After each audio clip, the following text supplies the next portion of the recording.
자, 오늘은 7주차입니다. 베드로후서 1장 20절부터 21절, 성령의 감동으로 하나님께 받은 말씀이라는 제목이에요. 자, 하나님께 우리가 말씀을 받았는데 무엇으로 받았을까? 감동으로 받았다라고 표현하고 있죠. 감동의 말씀 함께 보겠습니다. 우리 대표님복음 구호부터 짓게요. 대표님복음 구호 준비. 아멘. 시작. 내가 구원받아야 하고, 내가 헌신해야 하고, 내가 신앙 계승해야 하고, 내가 복을 받아야 한다. 아멘. 아멘. 우리 주기도문 영어로 하겠습니다. 시작. The Lord's Prayer. Our Father in heaven, hallowed be your name. Your kingdom come. Your will be done on earth as it is in heaven. Give us today our daily bread. Forgive our debts, as we also have forgiven our debtors. And lead us not into temptation, but deliver us from the evil one. For yours is the kingdom, and the power, and the glory, forever. Amen. 오케이, 좋습니다.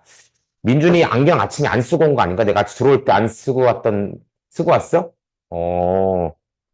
들어올 때 내가, 민준이 안경 안 썼네. 그렇게 내가 봤는데, 일단 한번 다시 찾아볼게요.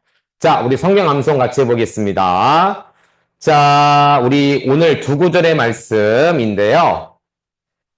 베드로 후서 말씀입니다. 여러분들 혹시 워크북 한 친구들은 이 두 구절의 말씀을 가지고 질문을 뽑아냈을 텐데, 좀 어렵죠? 그쵸? 뭐, 누가, 언제, 어디서, 어떻게, 이런 질문들을 뽑아냈는데, 우리 교회에서는 지난주에 우리 학생 청년들이 먼저 했어요, 이걸요. 선생님들이 먼저 했거든요. 자, 근데 좀 어려웠어. 근데 여러분 얼마나 잘했을까? 또 이렇게 오늘 또 이따가 수업 시간에 선생님들하고 얘기를 나누면서 함께 좀 보도록 할게요. 자, 우리 두 구절의 말씀 10번 한번 같이 한번 들어보겠습니다. 베드로 후서 1장 20절부터 21절 말씀. 먼저 알 것은 성경의 모든 예언은 사사로이 풀 것이 아니니, 예언은 언제든지 사람의 뜻으로 낸 것이 아니요 오직 성령의 감동하심을 받은 사람들이 하나님께 받아 말한 것임이라. 베드로 후서 1장 20절부터 21절 말씀. 아멘. 아멘. 2 Peter chapter 1 verses 20 to 21. Above all, you must realize that no prophecy in scripture ever came from the prophet's own understanding or from human initiative. No, those prophets were moved by the Holy Spirit and they spoke from God. 네. 마이크 꺼놨네요.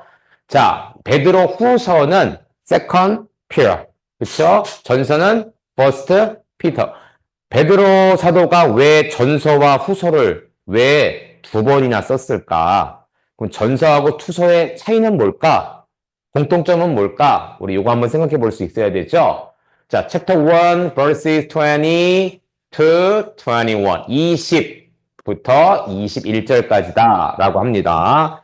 자, 우리 같이 한번 볼게요. 우리 빨간색 한번 읽어볼까? 시작. Above all, you must realize that no prophecy in scripture. 한 번 더 시작. Above all, you must realize that no prophecy in scripture. Above all은요, 무엇보다도, all은 모든 것을 뜻하는데, above는 그것 위에란 뜻이에요. 모든 것 위에. 그러니까 뭡니까? 무엇보다도. above all power. 모든 능력. above all love. 모든 사랑. 이런 뜻이에요. above all. 모든 것 그 위에. 모든 것이 있는데, 그것보다 더 높은 것. 그렇죠? 대한민국 사람들이 있는데, 그 중에 가장 높은 자리는 어딜까? 대통령이 자리겠죠. 그렇죠? 그것처럼 모든 것 위에 있는 것, above all이랍니다. You must realize. realize는 뭐냐면 깨닫다라는 뜻입니다. 깨닫다. 우리 중학생 친구들은 배웠을 거예요. 이해하다라는 단어가 뭐가 있죠? 민준이? understand. 좋아요. understand는 이해해서 아는 것이고, 깨닫는 것은 뭔가를 보고 뭔가를 느끼고, 이게 과연 그런 거구나. 이것을 아는 게 바로 realize입니다. 비슷한 의미일 수도 있지만, 이해와 깨닫는다는 건 조금 어감이 좀 틀려요. 깨닫다는 깜짝 놀라서 깨닫는 거고, 이해하는 것은, 이게 이거구나. 누가 이제 수학을 못 풀어. 근데 선생님한테 물어봤더니 선생님이 이렇게 푸는 거 가르쳐 줬어. 이렇게 푸는구나. 그건 이해하는 거죠. 깨달았다고 하지 않죠. 깨닫는 건 뭐예요? 내가 이제 뭐 문제를 풀다 보니까 남들이 모르는 공식을 깨닫게 된 거야. 그걸 깨닫다는 거. 이거는 realize, 깨달아야 된다. 뭐, that ER을 no purpose. 이런 purpose는 뭐냐면 예언입니다. 예언. 예언이 뭘까? 예언. 미리 말하는 것. 미리의 말씀은, 괜찮네. 미리 말하는 거. 그러니까, 우리 안 믿는 사람들은 연말에 이제 12월 31일, 1월 초가 되잖아. 그 어디를 제일 많이 가냐면, 절도 가지만 더 많이 가는 데가 어디냐면 점집입니다. 무당집. 그래서 사주를 봅니다. 이 사주가 뭐냐면, 올해 나의 운수가 어떤가? 그래서 물어봐요. 돈을 주고. 그러면서 올해는 뭐 물을 조심해라. 동쪽으로 가지 마라. 뭘 먹지 마라. 얘기하는데 다 뭘까? 뻥이죠. 그쵸? 뻥이죠. 뭐, 그게 맞아떨어지는 경우도 종종 있긴 합니다. 근데 그거는 어떤 효염이 아니라 능력이 아니라 통계학적으로 그래요. 통계학적으로. 이 통계가 뭔지 알죠, 여러분들? 자, 우리 여기도 민준이, 희준이, 영준이가 있고, 목사님도 동훈이, 동아, 동이가 있는데, 보통 그래요. 통계적으로 셋이 똑같은 아들, 똑같은 딸을 내면, 넷째, 다섯째도 반드시 그런 건 아니지만, 똑같은 성이 나올 수 있어요. 민준아, 그러면 여기에, 지금은 이제 못 낳지만, 만약에 엄마가 넷째를 안다, 그러면 확률적으로 아들이 높을까, 딸이 높을까? 그치. 목사님도 마찬가지일 것 같아. 근데 이게 확률이야. 그러니까 점쟁이들 보면 알아. 민준이 딱 얼굴을 보면서 민준이가 체격이 크네. 체격이 크고 눈이 시력이 조금 안 좋은 것 같네. 이런 걸 보면서 야 올해는 눈을 조심해라. 그럼 민준이는 내가 눈 나쁘다는 얘기 안 했는데 그 사람은 어떻게 알고 있을까? 보니까 아는 거야. 안경 쓰고 왔거든. 눈을 또 이렇게 뜨거든. 그러니까 쟤 눈 안 좋구나. 눈 조심해. 그러면 오 능력이 있네. 예언을 하네. 이렇게 뻥이지. 통계적으로 아는 거예요. 프로포스는 그런 의도가 아니라 이 여기서 말하는 프로피스는 하나님의 예언이에요. 우상들이나 귀신들이 말하는 앞으로 어떻게 될 거야, 그 돈 내는 이게 아니라 하나님이 말하는 신비한 예언, 말씀이다라고 볼 수 있죠. No prophecy, 어떠한 예언도 아니라는 거예요. 뭐예요? In scripture, 성경 속에 어떠한 예언도 아니다. 그럼 뭐가 아니라는 거야? 여기부터죠? 따라해볼까? 시작. Ever came from the prophet's own understanding. 다시 해볼까? 시작. Ever came from the prophet's own understanding. understand 나왔네. 여기 이해가 나왔네. 그쵸? 자, ever는 뭐뭐한 적이란 뜻입니다. 뭐뭐 했던 적. 자, came from the prophet's own understanding. 자, 이해. understanding은요, 이해, 생각, 해석인데, 프로펫은 아까 프로페시가 예언이라고 했죠? 프로펫은 뭐냐면 예언자. 프로퍼시, 그러니까 프로펫, 예언자가 프로퍼시, 예언을 하는 거야. 사람은 펫, 여기는 예언은 씨라고 합니다. 그럼 예언자의 자신의 이해로부터 나온 적이 어떻다고요? No, 없다라는 것입니다. 없다라는 거예요. 자, 무당들은 통계적으로 또는 대충 때려 맞춰서 예언을 하는데 하나님의 예언, 하나님의 특별히 성경 속에 있는 in scripture, 성경 안에 있는 예언들은 다 뭐다? 사람의 뜻, 사람의 해석, 동쪽을 조심하라, 물을 조심하라 이렇게 나온 게 없다라는 하나도. 다 누구로부터 나왔다라는 거예요? 사람으로 나온 것이 아니라 하나님으로부터 나왔다라는 것이죠. 우리 성경에는 사사로이 풀 것이 아니요라고 나왔는데 굉장히 좀 뭐라고 그럴까? 좀 쉽게 표현을 하긴 했어요. 네, 성경에는 사사로이 풀지 말라. 사사로이가 뭘까, 민준아? 사사로이 뜻은? 어렵게, 사사로이. 어렵게, 그럴 수도 있습니다. 희준이, 사사로이가 어떤 뜻인 것 같아?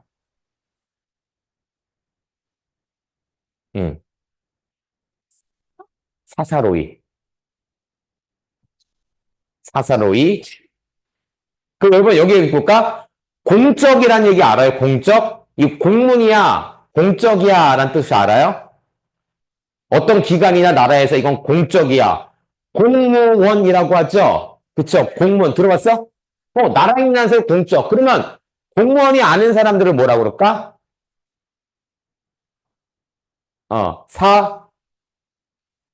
사사로운 사람이라고 그럴 수 있습니다. 여러분, 학교도요, 공립학교가 있고요. 뭐가 있을까? 사립학교가 있습니다. 초등학교들은 웬만하면 다 공립인데 그렇지 않은 초등학교가 있죠. 초등학교인데 교복을 입고 가네. 이런 데들은 또 대안학교 이런 데는 사립입니다. 공립은 나라의 교육부에서 주관하는 것이고 사립은 어떠한 재단이나 회사에서 학교를 만든 거야. 여기에 사사로이가 그 사자예요. 그러니까 자기 뜻대로 다른 곳에서가 아니라 다 뭐다? 하나님께서 주신 것이다 라는 뜻입니다. 자, 21절 볼게요. 좀 어렵죠? 네, 이따 우리 하브리트 하면서 다시 볼게요. 21절 시작. From human initiative. 다시 해볼까? 시작. From human initiative.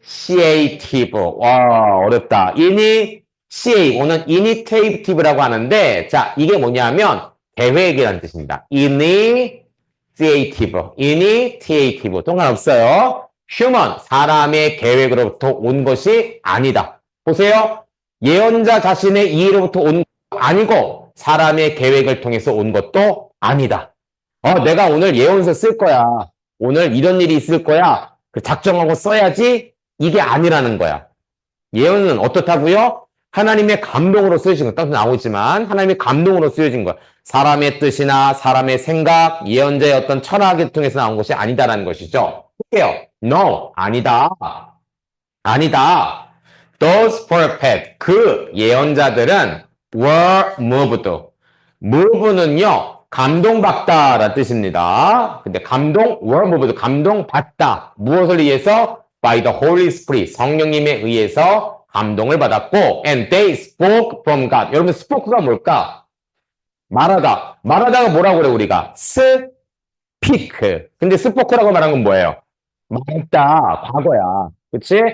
하나님으로부터 받아서 spoke, 말했다라는 것입니다. 그렇죠? 자, 이런 거지. 오늘 이제 희준이가 아침에 딱 일어나니까 날씨가 구름이 많어. 오늘 비가 오겠구나. 그래서 예언을 하는 거야. 오늘 비가 옵니다. 아빠, 형들, 동생한테 문자를 목사님 오늘 비가 올 겁니다. 우산을 챙겨 가십시오. 예언이 아닌 예언을 하죠. 그렇죠? 근데 이거는 자연을 보면서 한 예언인데 그게 맞아요, 안 맞아요? 안 맞습니다. 오늘 아침에 옥슨 새벽 예배 왔는데 날씨가 흐리더라고. 자동차 일기예보를 보니까 비가 오음이라고 돼 있어서 오늘은 빨리 하면 안 되겠다. 목사님 생각했거든요. 근데 지금 10시 반이죠. 밖에 날씨가 어떻습니까? 쨍쨍합니다. 다른 지역 혹시 있는지 모르겠네. 인도네시아 목사님이 엊그제 보니까 지금 우기야. 비가 온다고 그러는데 은총이야. 그렇지? 요한이 은총이 그렇지? 비가 오지? 비 안 와? 비 오는데 날씨가 35도래. 우리 지금 이거 오늘 온다가 한 14도? 15도 정도 되는 것 같은데 지금 좀 올라가겠죠? 그러니까 목사님은 딱 보고 예언을 하는데 그게 다 틀렸어, 사실은. 그건 예언이 아니에요. 성경에 말하는 예언은 사람의 뜻, 사람의 계획, 사람의 생각, 사람의 철학, 내가 공부했던 이고래라고 말하는 것이 아니라 다 뭐로부터 왔다고? 하나님으로부터 와서 성령님에 의해서 감동을 받아서 쓴 것이다 라는 것을 성경은 말하고 있습니다. 자, 우리 질문을 해볼게요. 첫째, 성경의 저자는 누군가? 여러분 누군 것 같아, 성경의 저자?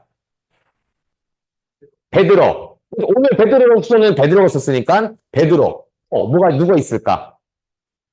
알고 있는 저자들 다 대보세요. 요한, 또 누가? 요셉은 주인공입니다. 요셉은 주인공이고, 마태, 또, 야고보서를 썼지, 또, 바울 서신들 썼죠. 또, 골리앗과 싸운 사람 누구야? 다윗은 쓴 성경이 뭘까? 잠언, 시편, 뭐 이렇게 있죠. 그쵸? 솔로몬도 썼죠. 잠언 썼고, 그쵸? 모세는 창출, 레민식. 그래요. 성경에 저자들이 있는데, 좀 여러분 생각해 보세요. 아니, 성경은 한 권인데 저자가 여러 명이야. 이상하지 않아? 왜 하나님이 직접 쓰지 않고 사람들에게 쓰라고 했을까? 어떤 방법으로 쓰게 했을까? 그게 2번이에요. 어떤 과정을 통해 쓰이게 되었나요? 3번, 성경 말씀을 사사로이, 공적이 아니라 개인으로, 마음대로 해석하면 안 된다고 하는 이유는 뭘까? 이게 뭘까 한번 보세요. 맞으면 워크북의 질문을 만들어 보시고 선생님들하고 워크북 나눔을 한번 가져보도록 하겠습니다. 여러분 성경을 사사로 해석한다는 게 어려울 수 있는데 이거예요. 예를 들어 성경에 어떤 말씀을 들어볼까? 거짓말하지 마라. 우리 성경에 나와 있죠? 거짓말하지 마라. 십계명에 나와 있죠? 근데 그걸 해석하는 거야. 거짓말하지 마. 그럼 우리 어떻게 해석해야 될까? 하나님께서 거짓말하는 거 싫어하니까 하면 안 되겠다. 라고 써야 되거든요. 근데 이렇게 해석하는 거야. 하나님도 요건 이해하실 거예요. 예를 들어 선한 거짓말. 선한 거짓말. 여러분 선한 거짓말 하면 될까 안 될까? 선한 거짓말이 뭔지 알아요?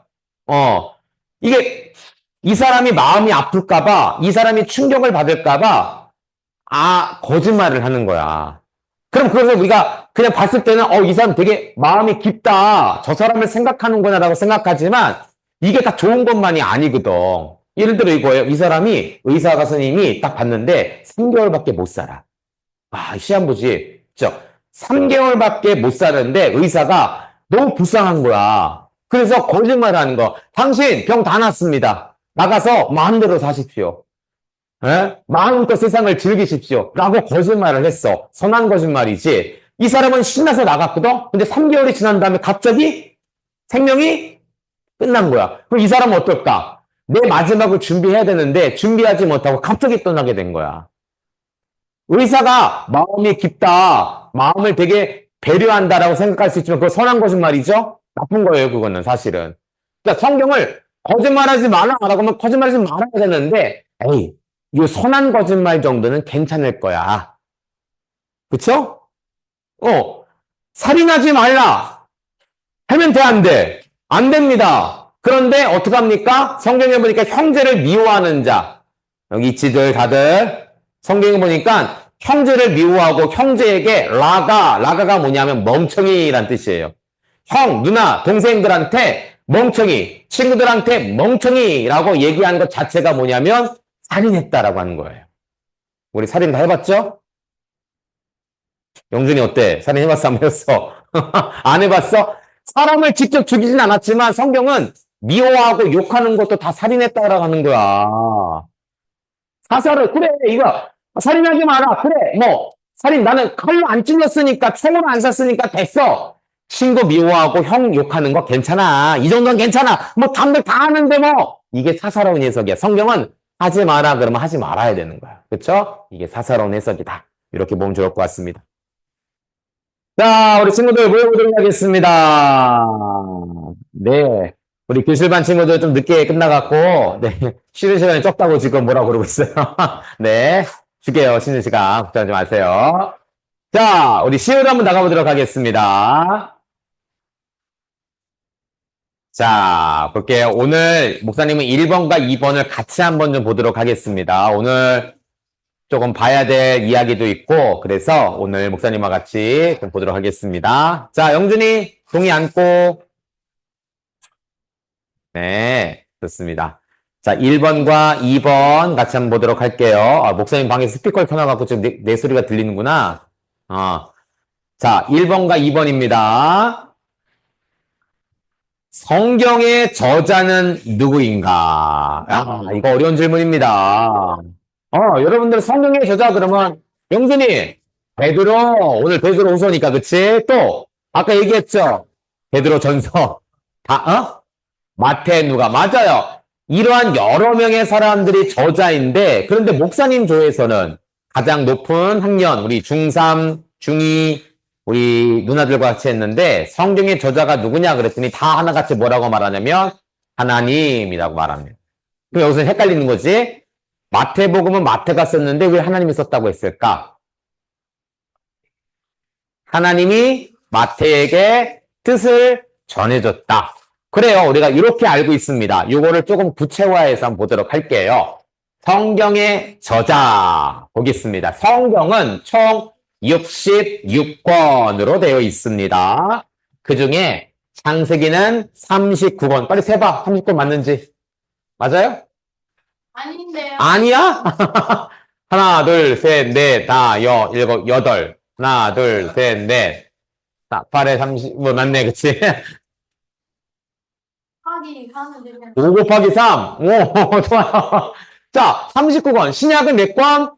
27권. 마태, 마가, 누가, 요한이라는 사복음서와 함께 신약이 되어 있습니다. 그래서 구약은 39, 27 합해서 66, 39, 27 외우기 쉽게 하면 좋을 것 같아요. 구약은 이전의 말씀이고 신약은 이후의 말씀이다. 구가 뭐예요? 아홉 구. 아홉 구. 구야는 옛구, 오래 구다. 그치? 구시대. 그쵸? 신은 뭐야? 새 신, new란 뜻이에요. old, new. 성경을 테스트먼트라고 하는데 Old Testament, OT, New Testament, NT라고 말합니다. 구약과 신약은 나눠져요. 여러분 안 보이죠?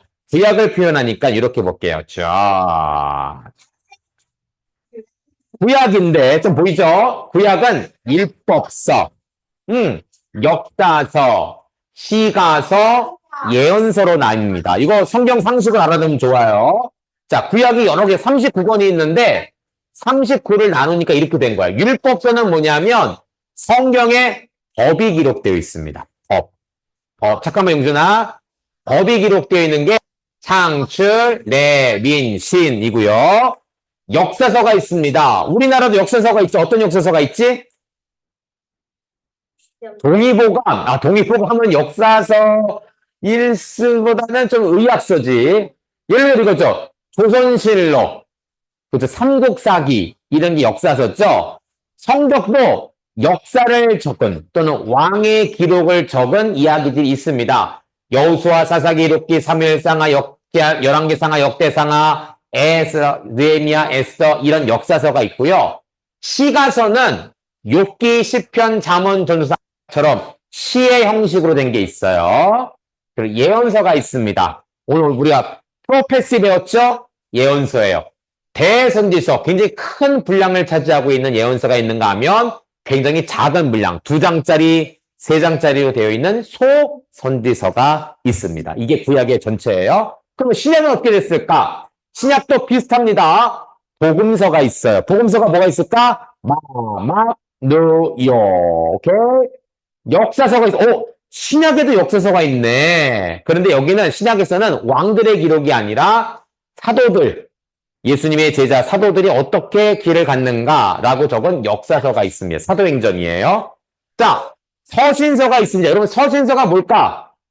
서신서. 서신이 뭐예요? 서신. 전하는 거 어떻게? 뭘로? 편지로. 요즘은 서신서가 많이 없어졌어요. 여러분 편지 써요 안 써요? 영준아 편지 써본 적 있어? 편지를 써갖고 풀로 붙여서 우표를 붙여서 우체통에 놓거나 우체국에 간 적이 있어? 없지. 요즘 없어요. 요즘 택배는 보내는데 편지를 쓰진 않습니다. 그래.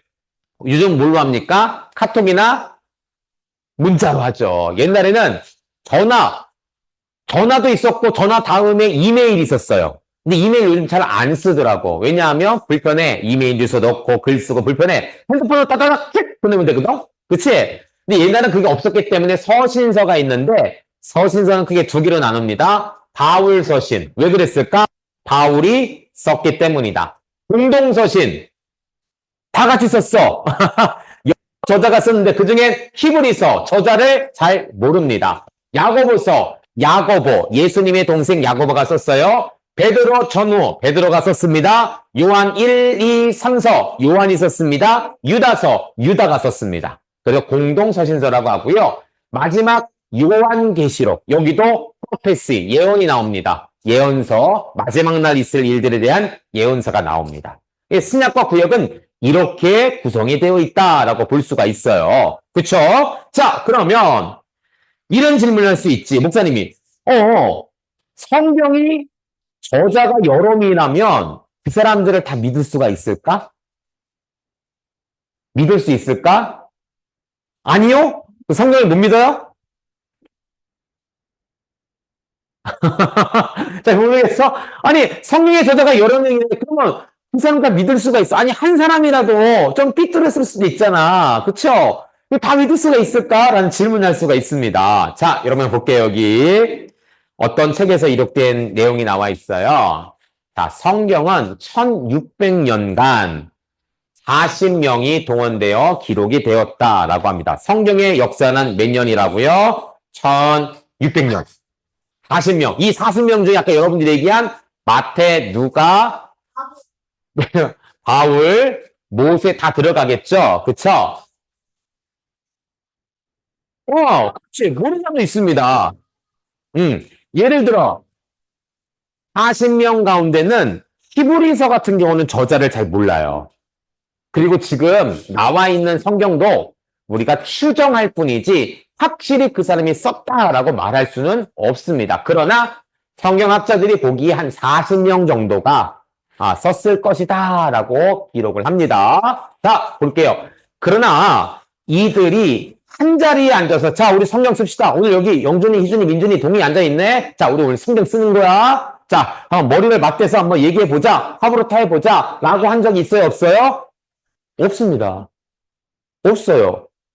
여러분, 없을 수밖에 없지. 모세와 사도 요한은 1600년 차이가 나는 거야. 1600년 차이. 그리고 있을 수 있어, 없어? 만약에 이렇게 모인다면 모세가 나이가 1600살이 훨씬 넘어야겠지. 그치? 그러지 않았어요. 한 번도 모임을 가진 적이 없습니다. 그런데 놀라운 사실이 있습니다. 그치? 969세까지 살았지만 그것도 이미 죽었잖아. 한참 뒤에 신약이 쓰였고. 그러면 얼마나 좋겠어. 근데 그런 사람은 없습니다. 성경의 저자들은 한 번도 모인 적이 없어요. 그치. 있었죠. 있었는데 성경이 기록될 당시는 없었습니다. 자, 볼게요. 한 번도 이렇게 모인 적이 없지만, 성경이 말하고 있습니다. 자, 볼게요. 여러 사람이 서로 다른 시대, 문화, 자신의 경험, 배경 가운데 성경을 기록했는데 놀랍게도 성경은 무엇이 있다고요? 일관성이 있다. 통일성과, 여러분, 통일성과 일관성은 어떤 의미일까? 서로 통한다는 거야. 내용이 서로 같다라는 거야. 한 가지 주제로 연결되어 있다. 아까 그림 보여달라고 그랬죠? 이거예요. 네. 율법서는 기초, 역사서는 설명, 복음서는 나타남, 역사서는 확장. 그치? 시가서는 교제, 하나님, 선지서는 기대, 이런 주제가 신약과 구약에 동일하게 나타나.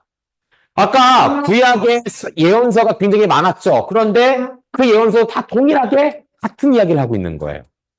자, 성경의 핵심 주제가 같다. 여러분, 잠깐만요. 뒤에 소리가.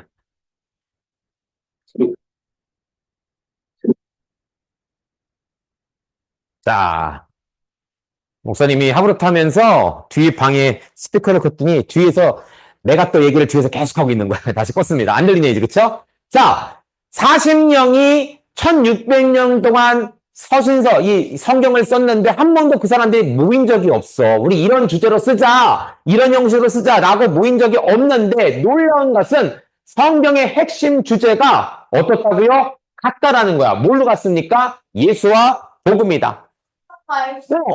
예수님은 신약에 태어났는데 구약이 다 뭘 말하고 있습니까? 예수님 말하고 있는 거야. 우리 캠프 때 했죠? 이사야 53장 말씀. 그쵸? 자, 많은 또 창세기 말씀, 많은 것들이 다 뭐냐면 예수님에 대해서 이야기를 하는 거예요. 예수님에 대해서. 놀랍지 않아요? 그쵸? 자, 오늘 여기 우리 교실반에 4명이 있어요, 지금. 4명을 민준이 방에 들어가고 희준이 여기 있고 영준이 목사님 사무실 들어가고 동이 밑에 청년 내려가. 자, 한번 글을 써봐라 라고 했어요. 어떤 걸 쓸까요? 마음대로 써봐. 그래서 5분의 시간을 줬습니다. 자, 모였습니다. 여러분, 민준이, 희준이, 영준이, 동이가 쓴 글이 주제가 같을까 안 같을까? 안 같을걸요? 영준이 글 쓴다면 뭘 쓰고 싶어요? 어떤 내용 글을 쓰고 싶어요? 목사님에 대해서. 희준이 뭐에 대해 쓰고 싶어요? 과일? 사과. 민준이는? 성경. 동이는? 똥에 대해서 쓴다. 내가 지금 이렇게 물었는데 내용이 과일, 목사님, 성경, 똥, 다 달라요. 아니, 1600년 동안 지금 여기 같은 시기, 같은 장소에 있는 친구들도 이 주제를 합치기 힘든데, 하나님, 그래. 1600년 동안 다른 사람이 썼는데 주제가 같아버려. 이거는 성경만이 가진 놀라운 능력입니다. 여러분, 마치 퍼즐 조각을 맞추어 결국 큰 그림을 완성하듯 성경도 그렇다. 어떻게 이런 일이 가능한가? 바로 여기에요. 자기의 마음대로 사사로이 적은 것이 아니라 무엇으로 기록되었기 때문에 성령의 감동으로 기록되었기 때문이다라는 사실이죠. 아까 나왔죠? 40명의 기자가 10가지의 기록 수단, 1600년의 기록 기간, 총 1189장, 3가지 언어, 히브리어, 아람어, 헬라어, 2930명의 등장인물. 우와, 난 안 세봤는데 누가 세봤대. 성경 속의 인물이 2930명. 거기에는 예수님의 족보에 들어간 사람도 있고, 또 어디에요?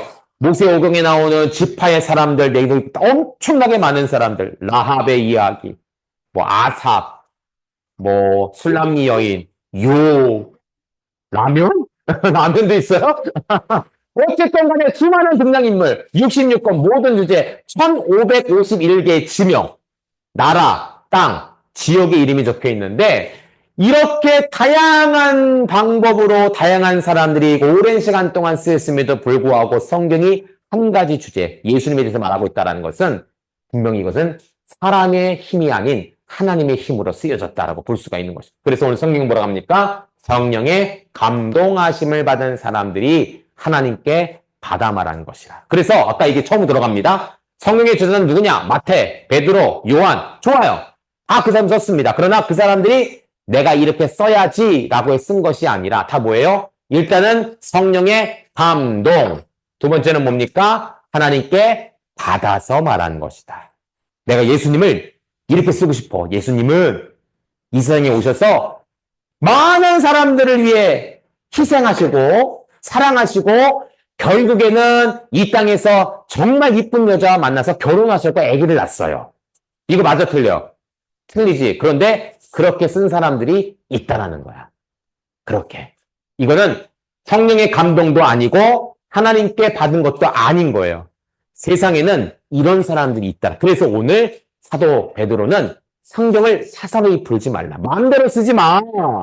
거기에 더하거나 빼지 마. 라고 말하는 것입니다. 여러분 여기 못 잡은 난 예수님 손이죠. 그렇죠? 이 사람이 이렇게 손으로 이 책을 받고 있어요. 예수님께서 주시는 거야. 이 그림을 누가 표현했습니다. 이게 다리예요.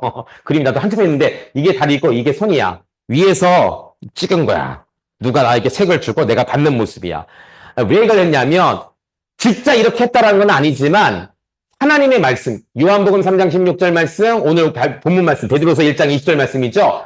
이 은혜의 말씀, 복음의 말씀을 하나님께서 직접 주셨다라는 거, 우리에게. 성령님을 통해서 주셨다라는 거.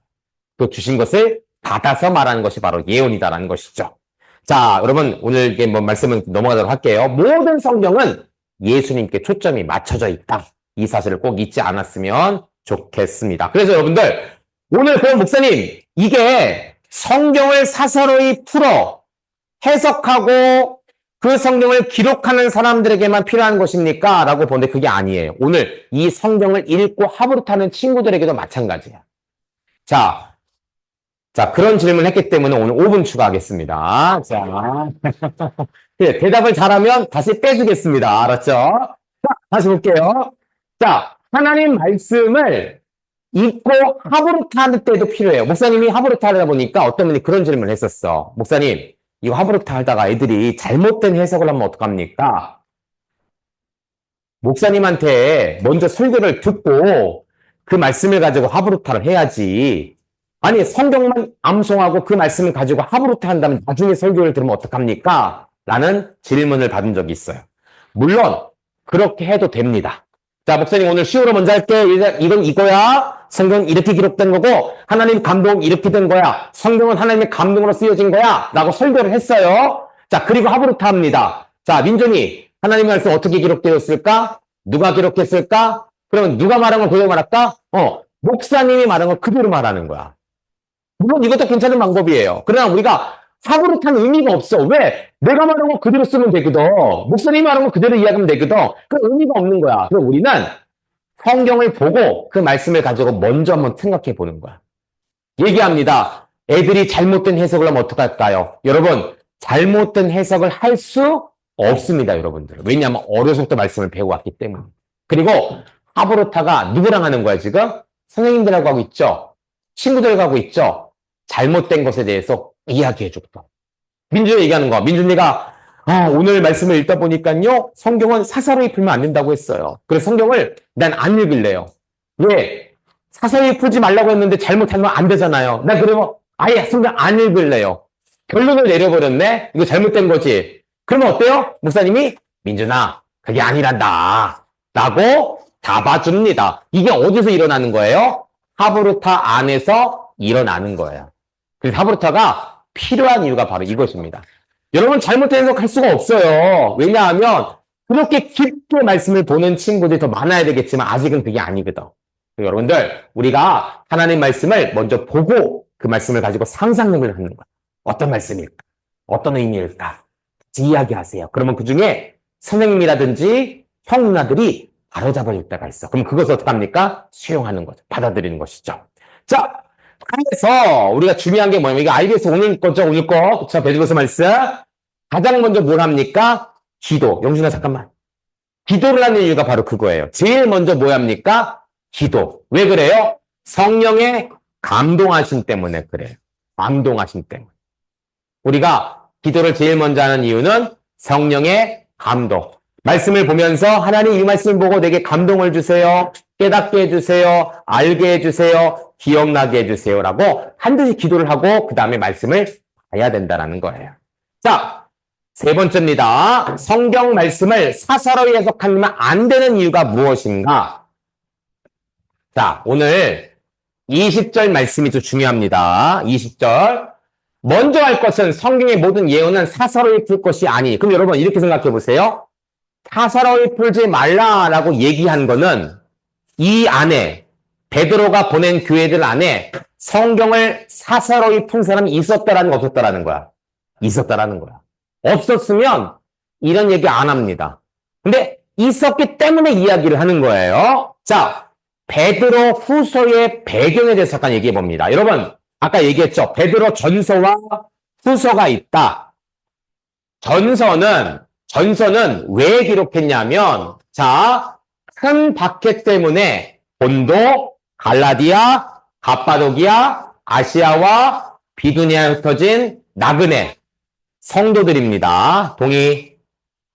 성도들입니다. 이 당시 로마가 기독교인들을 박해를 많이 했어.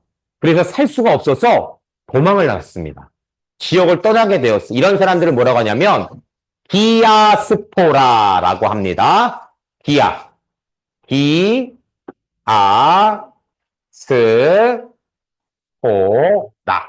디아스포라라고 해요. 흩어진 성도들인데 이 사람들이 흩어져서 뭘 하냐? 교회를 조그맣게 모이는 거야.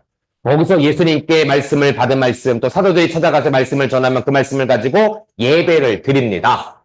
근데 이 성도들이 박해를 당하니까 너무 힘들잖아. 그쵸? 그래서 베드로가 이 서신서를 써서 여러분 힘내세요. 할 수 있습니다. 여러분 끝까지 참으셔야 됩니다. 믿음과 소망과 사랑을 실천하셔야 됩니다라고 쓴 게 바로 베드로 전서예요. 그런데 후서는 왜 기록했느냐? 이렇게 서신서를 쓰고 교회들을 이렇게 돌봤는데 소식이 들리네? 저기 동의교회에서 성경을 잘못 해석하는 사람들이 있대더라. 그래서 사도 바울이 가르친, 베드로가 가르친, 예수님이 가르친 말씀과 전혀 다르게 알아먹는 사람들이 있대더라. 베드로가 딱 얘기했고, 이거 안 되는데? 어떡할까? 라고 했는데, 또 저 옆에 있는 동네, 영준교회에서 성경을 잘못 해석하는 사람들이 있다고 본 거야. 그래서 잘못을 바로잡기 위해서 이 서신서를 썼다라고 볼 수가 있습니다. 자, 영상 하나 좀 보도록 할게요. 자, 오랜만에 영상이죠? 자, 우리 교실 친구들 먼저 좀 볼까? 자, 잘못된 교리. 아직 안 했어. 시작 안 했어. 이 사람들, 베드로서 후서가 기록될 당시 사람들이 어떻게 잘못 성경을 해석하고 있는가, 그것을 잠깐 보도록 하겠습니다. 한 2, 3분 정도 될 것 같은데, 우리 온라인 친구들 먼저 좀 보도록 할게요. 자, 같이 보여줄 거예요. 자, 쉬는 시간 아니고요. 자, 보도록 하겠습니다. 동일하게 가서 볼게요. 베드로는 먼저 회의론자들이 반복하는 비난을 언급합니다. 예나 지금이나 마찬가지죠. 그것은 예수님이 죽음에서 부활하신 것과 세상의 왕이시라는 이 모든 이야기를 베드로와 사도들이 꾸며냈다는 겁니다. 언젠가 예수님이 재림하신다는 것도 거짓이고요. 이에 베드로는 예수님이 산에서 변모하신 놀라운 순간에 대한 자신의 목격담을 제시합니다. 마가복음 9장의 이야기를 기억해 보세요. 사도들은 예수님이 왕으로 높임받으시는 것을 봤습니다.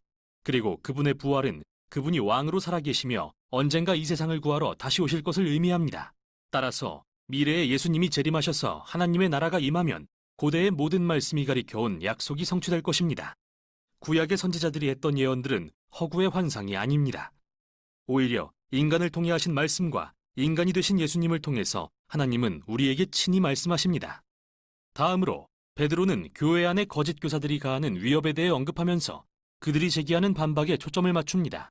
먼저 그들은 하나님이 최후의 심판을 통해 모든 사람의 선택에 대한 책임을 물으신다는 것을 부정합니다.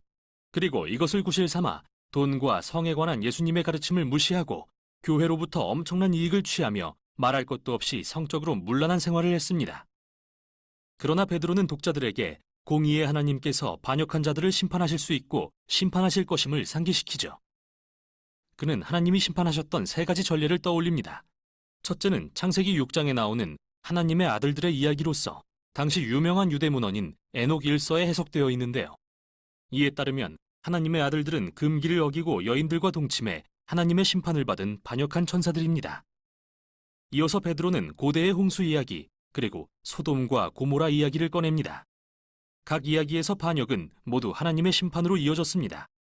하지만 베드로는 하나님이 언제나 신실하게 그분의 백성을 구하셨다고 말하면서 롯의 이야기를 예로 듭니다. 그 후 베드로는 이 고대의 이야기들을 거짓 교사들의 부패한 생활 방식과 연결짓는데요. 그들 역시 돈과 성적 쾌락을 줬습니다. 하나님의 권위를 멸시하며 하나님이 도덕적인 결정에 상관하지 않으신다고 생각하도록 사람들을 오도합니다. 그는 그들이 그리스도인의 자유를 논하면서 이를 마치 뭐든지 내키는 대로 할 수 있는 면허처럼 남용한다고 말합니다. 이는 베드로가 후에 3장에서 바울 서신을 언급하는 이유인데 이 교사들은 그리스도 안에서의 자유에 관한 바울의 가르침을 왜곡한 것으로 보입니다. 바울이 의미한 자유는 그런 게 아닌데 말이죠. 그리고 베드로는 이 교사들이 정말로 자유로운 게 아님을 분명히 합니다. 사실 그들은 자기 육체의 정욕의 노예입니다. 그리고 그들이 그리스도인이라는 사실은 더 비극인데 그들은 예수님의 가르침을 알기에 갑절의 책임을 져야 하기 때문이죠. 그들은 한심하게도 개가 자기가 토한 것을 다시 먹고 돼지가 씻고 나서 구덩이에 뒹군다는 옛 잠언의 예가 되고 말았습니다. 그러고 나서 베드로는 그 교사들이 최후의 심판을 부정하는 논거에 대해 다룹니다. 그들이 말하길 여러 세대의 하나님의 백성이 태어나고 소망의 성취를 보지 못한 채 세상을 떠났다. 대체 약속된 예수님의 재림은 어디 있는가? 베드로는 그들의 반박이 얼마나 근시안적인지 보임으로써 이에 답합니다. 그는 우리가 사는 놀라운 우주를 둘러보라고 말합니다. 우리가 존재한다는 사실 자체가 과거의 어느 순간 무에서 유를, 혼돈에서 질서를 창조하시려고 하나님의 말씀이 극적인 방법으로 개입하셨다는 것을 의미하며 얼마든지 다시 그렇게 하실 수 있죠. 그래서 진짜 질문은 왜 이렇게 오래 걸리는가인데요. 베드로는 우리에게 인간의 시간관념이 극히 제한적이라는 사실을 상기시킵니다. 하나님이 일하시는 아주 긴 시간은 지극히 짧은 인생의 관점에 잘 들어맞지 않습니다. 이렇게 긴 시간은 사실 하나님의 인내의 증거입니다. 그로써 모든 세대가 그들의 이기심을 깨달을 기회를 얻기 때문입니다. 자신을 낮춰 하나님의 자비로운 은혜 앞에 회개하도록 말이죠. 그리고 그 은혜는 주의 날에 대단원의 막을 내릴 것입니다. 여기서 베드로는 하나님의 심판의 날을 소멸하는 불로 묘사한 이사야와 스바냐의 예언의 시를 인용합니다. 하늘은 사라지고 스토이케이아는 불에 녹아버릴 거라고 말하는데요. 이 단어는 헬라어로 원소들을 가리키는데 이 경우에는 물질 세계가 소멸되는 것을 뜻하죠. 그러나 그보다는 천체, 즉 별들을 가리킬 가능성이 더 높습니다.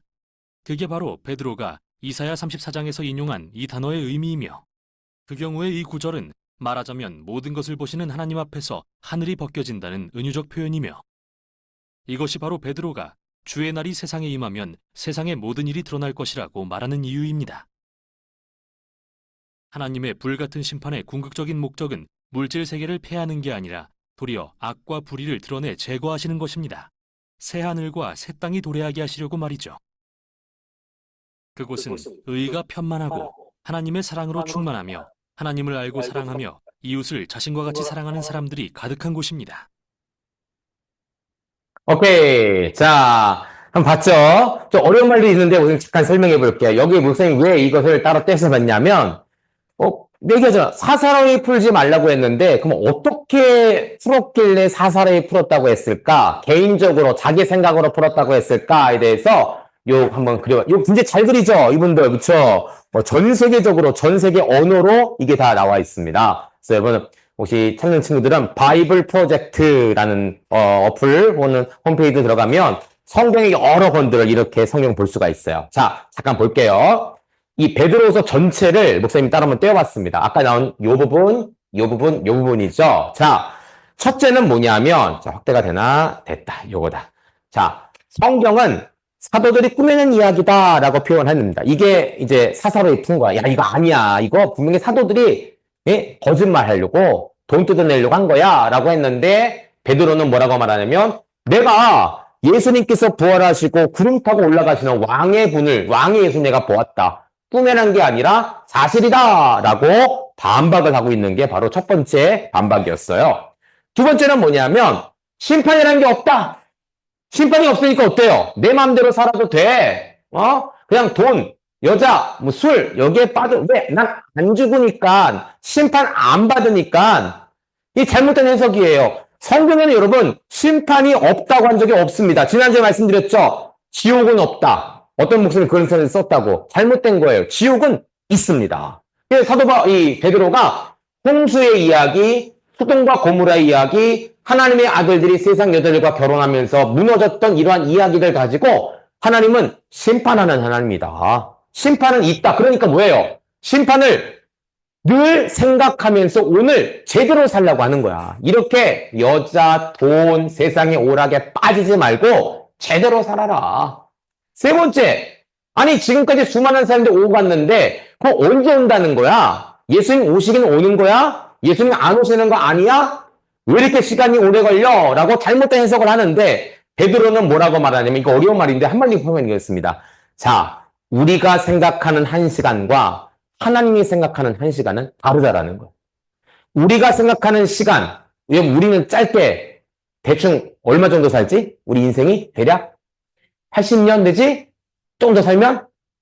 85년? 너무 좀 많은데? 100살. 80 내지 100살. 이게 우리의 인간의 일생의 시간이에요. 근데 하나님은 어때요? 80년, 100년이 아니라 수천 년. 시간이라는 것이 만들어지기 시작할 때부터 시간이라는 것이 멸망하기까지 하나님은 그 모든 것을 보고 계시는 분이거든. 그쵸? 자, 여러분. 해외여행을 한 번도 안 가본, 지금은 여러분 좀 갈 수 있잖아. 돈만 있으면, 시간만 있으면. 근데 옛날에 할머니들, 우리 할아버지는 절대로 못 갔어요. 거의. 돈 벌러 가시거나, 혹 한 마을에서 뭐 유학을 가거나 이거 외에는 비행기를 본다? 비행기를 탄다? 상상할 수가 없었습니다. 그러니까 우리의 시각이 늘 어디예요? 우리나라 안에만 있었어. 지금은 달라요? 글로벌합니다. 글로벌하죠, 여러분들. 여러분, 해외에서 만든 영화, 드라마, 이런 거 봅니까, 안 봅니까? 보죠. 넷플릭스. 보죠. 그쵸? 다 봅니다. 해외에서 만든 거 다 봅니다. 그래서 많은 것들을 보게 되어 있어. 자, 우리가 너무 좁은 시간, 인간이 80 내지 100살, 이것만 기억하면서 예수님은 80년 내지 100살 이내 안 오시면 안 오실 거야. 잘못된 해석을 갖고 있는데 그게 아니라는 거예요. 하나님의 시간은 굉장히 넓다. 지금 우리가 생각하는 이 인간의 일생도 하나님 앞에서는 점에 불과하다. 우리가 100년을 샀는데요. 하나님 앞에서는 뭐와 같다? 점과 같다. 그러니까 그때와 그 시는 우리가 상상할 수 없다라고 이야기를 합니다. 중요한 것은 이것이죠. 하나님이 마지막 날 하나님께서는 모든 것을 심판하시는데 우리가 이 잘못된 교리에 빠지지 말고 사사로운 해석에 빠지지 말고 우리가 사도들이 전해주는 복음에 최선을 다해서 집중하라. 그래서 오늘 이 베드로 후서가 전서는 위로와 격려였다면 후사는 제대로 믿어라. 똑바로 믿어라. 이것 때문에 쓰여졌다라는 사실입니다. 그렇죠, 여러분들? 또 하나만 볼게요. 여기 재밌는 거 있는데 거짓 교사들은요. 우리는 자유해. 사도 바울이 로마서 6장에 우리는 자유합니다라고 말했는데 이걸 잘못해서 온 거야. 나는 자유해. 이 자유는 죄와 사망에서 우리가 자유함을 얻고 더 이상 우리가 마귀의 종로를 타는 것이 아니다라고 했는데 이 자유를 잘못 해석했어. 뭐라고 하는 거야? 내 마음대로 살아도 돼. 이렇게 잘못 해석한 거야. 베드로의 이야기도 잘못 해석하고 바울의 이야기도 잘못 해석하고 예수님의 이야기도 잘못 해석한 사람들. 오늘날 누가 그럴까요? 오늘날 누가? 좀 이따 해줄게요. 이단들이 잘못해서 이단들이 사사로이 해석을 하기 때문에 오늘날 문제가 됩니다. 로마서는 사도 바울이 로마에 있는 교회들에게 쓴 편지입니다. 여러분 우리 조에서 이런 얘기를 하나 했어요. 자, 여러분 혹시 박진영 씨 압니까? 박진영 씨? JYP. 와, JYP. 박진영 씨가 옛날에 가수였습니다. 댄스 가수였는데 이분이 이제 아니 안 죽었어요. 안 죽었어요. 멀쩡히 살아있습니다. 이분이 나중에 돈을 많이 벌어서 프로듀서가 됐어요. 이 프로듀서가 뭐냐면 가수들을 만들어내는, 배출해내는 회사의 대표가 되었습니다. 근데 이분이 예수님을 믿었던 것 같아, 어느 순간. 그래서 예수님을 증거하기 시작합니다. 내가 만난 예수님은 이런 분이고, 종이 똑바로 앉고, 내가 만난 하나님은 이런 분이고, 그래서 간증을 하기 시작하는 거야. 간증이 뭐냐면, 교회들을 찾아가서 어떤 사람들이 모인 곳에서, 예수님을 전하는 일을 하기 시작했어요. 그래서 많은 사람들이, 야, JYP 정도의 영향력이라면 이 사람이 입을 통해서 예수님이 증거된다면 얼마나 수많은 청소년들, 젊은 사람들에게 효과가 있을까 기대하는 바가 많았습니다. 그런데 요즘 이분이 뭘 하냐면 유튜브에서 성경을 가르치고 있더라고요. 자, 여러분, 예수님은 이런 분입니다 라고 말하는 거하고 성경을 가지고 직접 공부를 가르치는 건 큰 차이가 있습니다. 많은 목사님들과 신학자들이 박진영 씨의 이런 활동에 대해서 조금 문제가 있다라고 봅니다. 왜 문제가 있을까? 민주당, 왜 문제가 있을 것 같아? 박진영 씨가, JYP가 예수님 믿고 하나님 믿는데, 그래서 간증도 많이 했는데, 그래서 모인 곳에서 유튜브를 통해 성경을 가르치네? 왜 문제가 있을까?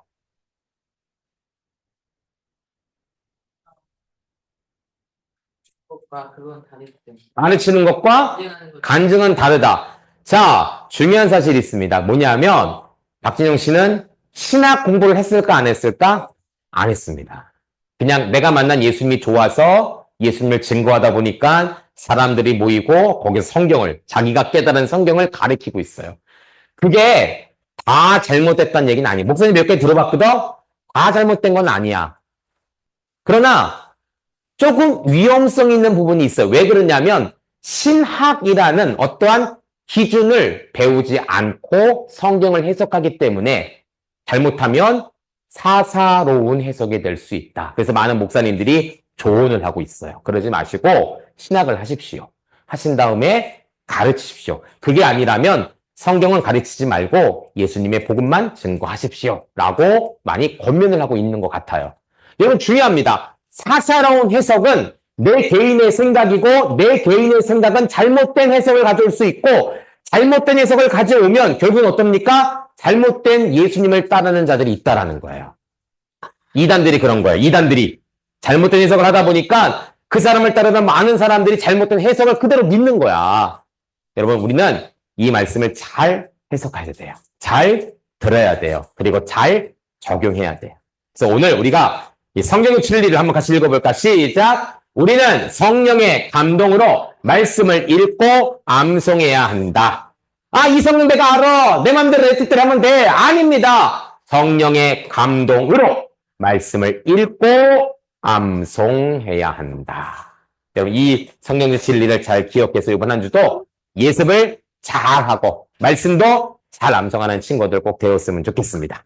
자, 이제 우리가 7주차 8, 9, 10 3주만 더하면 방학을 갖습니다. 그리고 18기인가? 17기인가? 17기가 시작이 되고 겨울 때 성경 캠프가 또 열리게 됩니다. 자, 여러분 기대하시고 또 준비하시고 목사님 시간을 딱 나중에 정하면 그 시간을 먼저 빼서 우리 캠프에 모여서 그때는 성경 해석도 하고 우리 IBS 있죠? 여러분들이 목사님이 영상을 통해 이렇게 잠깐 설명을 했는데 그때는 한번 IBS를 제대로 하는 시간 가져볼 거예요. 그래서 둘이 짝져서 서로 이야기도 하고 글도 써보고 정식으로 한번 배우는 시간도 갖고 우리 박정신 목사님 특강도 갖고 목사님 말씀을 가르치는 시간도 갖도록 하겠습니다. 그리고 맛있는 식사와 간식 준비할 테니까 여러분들 기대하시고 겨울 캠프 꼭 뵀으면 좋겠습니다. 자, 기도하고 의문 마치도록 하겠습니다. 기도할게요.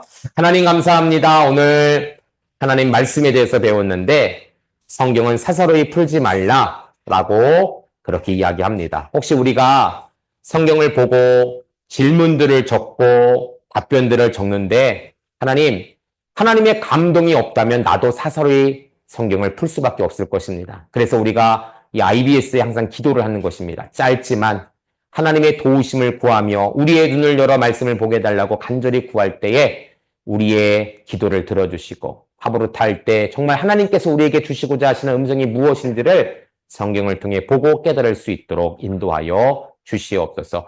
오늘 또 여러 친구들이 여러 가지 일로 인해 나오지 못했는데 다음 주에는 모두 나와 하부르트 할 수 있도록 상황을 열어 주시옵소서. 감사하며 예수님 귀하신 이름으로 기도하옵나이다. 아멘. 네, 감사합니다. 우리 친구들, 우리 친구들 오늘 수고 많았고요. 다음 주에 또 만나는 시간 갖도록 하겠습니다. 네, 여러분들 수고 많았습니다. 영상 올려주시고. 네, 고마워요. 잘 가요. 네, 수고 많았습니다.